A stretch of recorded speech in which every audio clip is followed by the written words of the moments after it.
100 years ago, Susie Parker Stringfellow chose to give everything she owned to create a hospital for her community. Many years later, that gift expanded to the creation of the Community Foundation of Northeast Alabama. As I was thinking about how to honor Susie's philanthropic legacy that spanned 100 years, a book arrived on my desk. Tom and Kitty Stoner conceived of the idea of open spaces, sacred places during a trip to London. As soon as I finished reading the book, I knew we could honor Susie's love of nature, faith, and community by creating open spaces and sacred places throughout the 9 counties served by the Community Foundation of Northeast Alabama. And our trustees agreed. We decided to create 2 sites per county, and applications were accepted from not-for-profit organizations and community groups. It was a competitive process, and not every proposed site was funded. Each approved site received a $10,000 grant, a very special and unique Open Spaces Sacred Places bench, and a marker that honored Susie, specific to each site. Many sites contributed even more to the creation of their individual sites. Each site was required to contain 4 elements: a portal, a pathway, a destination, and a sense of surround. Other than that, they could develop whatever they wanted. Each site was required to have an anchor institution committed to the ongoing maintenance of the space. And the Community Foundation is committed to providing an additional $10,000 grant every 10 years to each site for the refurbishment and the maintenance and the upgrade of the sites. We are grateful to the many individuals in Northeast Alabama that partnered with the Community Foundation to create these living legacies.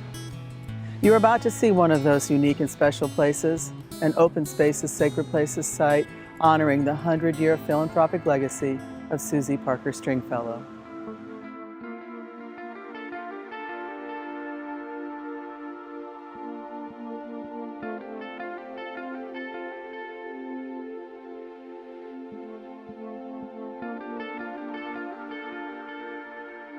Well, this is SIFAT.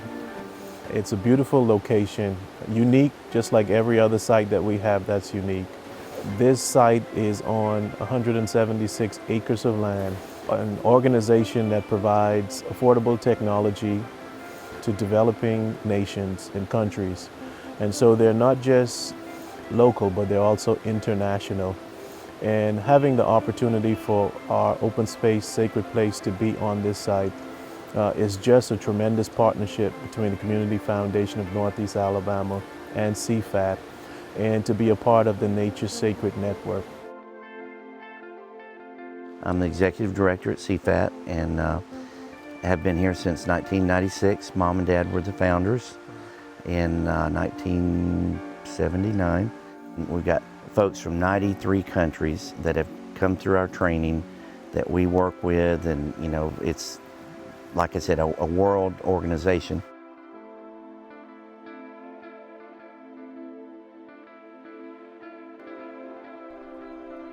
I hope people can connect with nature and connect with God, because we're part of nature. We need to have a place where we can connect with nature. The thing that I like are the herbs, because I like practical things. I like beautiful flowers too, but herbs have flowers and uses. Like the thyme, for example. It's an antibiotic. With the pace of life in cities and with work and everything, that when one comes out to this setting, that there's communion with nature, I guess you could say, and leaving behind stress, and this is what meditation can take place, and just rebuilding a relationship, because I think our relationship with nature is one of the missing ingredients in today's world.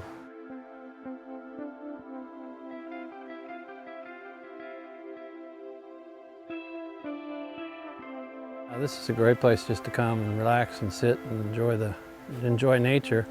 We also have devotions twice a day, and so I can see us as a group, and we usually have about 20 people.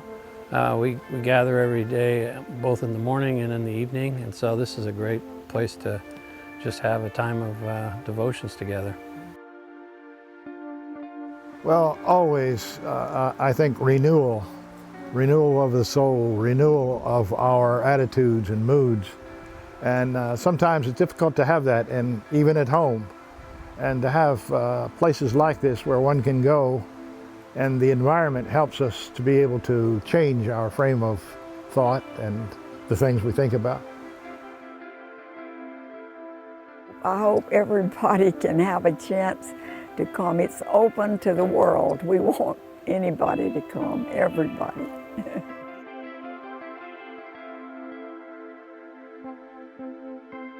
We have an opportunity to see that this would be a well-utilized place as people come to this campus to be trained and to learn information and principles and practices that they can take back to their countries. They have a place that they can rest, they can meditate, they can relax, and they can reflect on the great information that they receive, but also how it will be beneficial to their countries when they take the information back with them.